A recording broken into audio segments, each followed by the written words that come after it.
Sepekan lebih kematian diplomat muda, belum ada titik terang apa yang menjadi kendala penyidikan. Kita berbincang dengan pengamat kepolisian dari Institute for Security and Strategic Studies, Bambang Rukminto. Selamat malam Pak Bambang. Selamat malam. Pak Bambang, janji sepekan sudah lewat. Anda melihat kendala apa yang membuat kasus ini belum juga terungkap?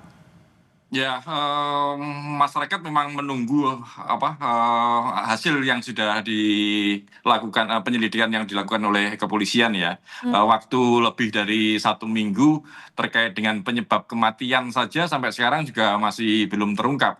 Apakah yang menyebabkan kematian ini ada hasil otopsi itu karena ada pihak lain atau memang almarhum ini melakukan bunuh diri. Itu yang menjadi pertanyaan di publik kan.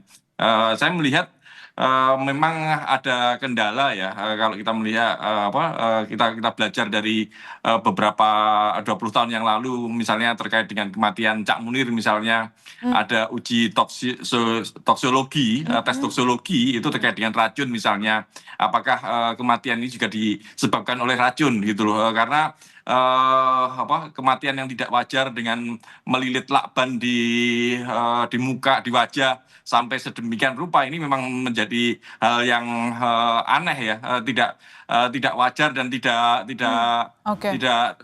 umum gitu loh, tidak lumrah dilakukan seseorang yang sedang melakukan bunuh diri seperti itu. Ya. Makanya kemungkinan ada benda-benda lain yang masuk ke dalam tubuh, mungkin itu yang perlu dilakukan tes. Uji toksologi ini tentu memakan waktu yang lama, karena racun itu misalnya di dalam tubuh tentu sudah berubah seperti itu, sama seperti kasus Jessica misalnya, yang juga butuh waktu lama untuk mendeteksi ada kemungkinan ada racun apa di dalam tubuh korban, misalnya seperti itu. Makanya harapannya sih memang secepat mungkin, tetapi biasanya berapa kira-kira hasil forensik mungkin keluar sebelum kita masuk ke uji toksikologi? Tampaknya kalau uji toksikologi juga belum dilakukan ya? Ya, makanya apa yang sudah dilakukan oleh kepolisian itu, yang progres apa yang sudah dilakukan kepolisian itu seharusnya waktu-waktu juga harus disampaikan ke masyarakat agar tidak memunculkan asumsi kemana-mana gitu.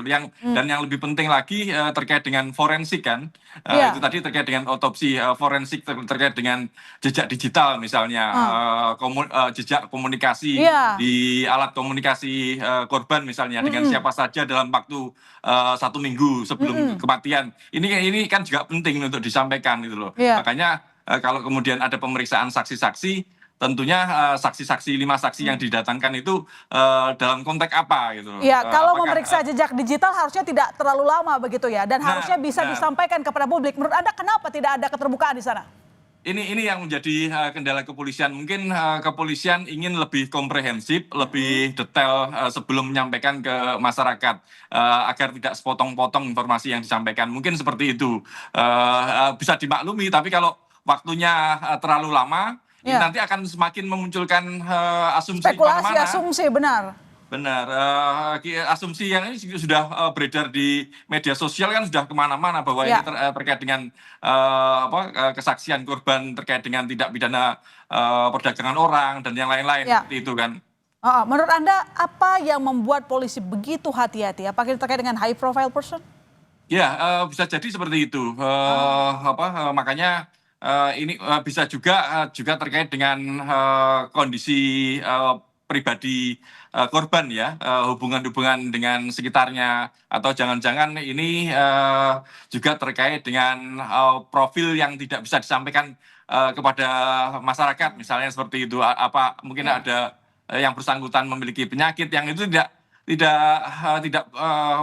leluasa untuk disampaikan kepolisian gitu, karena tentu bisa jadi akan menambah beban keluarga yang ditinggalkan. Mungkin pertimbangan-pertimbangan seperti itu yang akan dilakukan kepolisian. Untuk mengurangi liarnya asumsi di luar sana, perlukah Mabes lebih terbuka lagi menyampaikan temuannya, lebih tegas begitu, sehingga tidak menghindarilah asumsi-asumsi yang sebenarnya tidak perlu? Benar, itu harus secepatnya. Kecermatan saja tidak cukup, tapi perlu juga kecepatan gitu loh. Karena masyarakat sekarang sudah sangat berubah, tentu tuntutannya juga akan semakin besar, makanya kalau kemarin kan penyelidikan dilakukan oleh Polsek dan Polres, ternyata sudah diambil oleh Polda Metro. Kalau Polda Metro tidak mampu, tentunya Barreskrim harus segera turun tangan agar kasus ini tidak melebar kemana-mana seperti itu. Baik, terima kasih Pak Bambang telah bergabung di Kompas Malam. Selamat malam, selamat kembali istirahat Pak.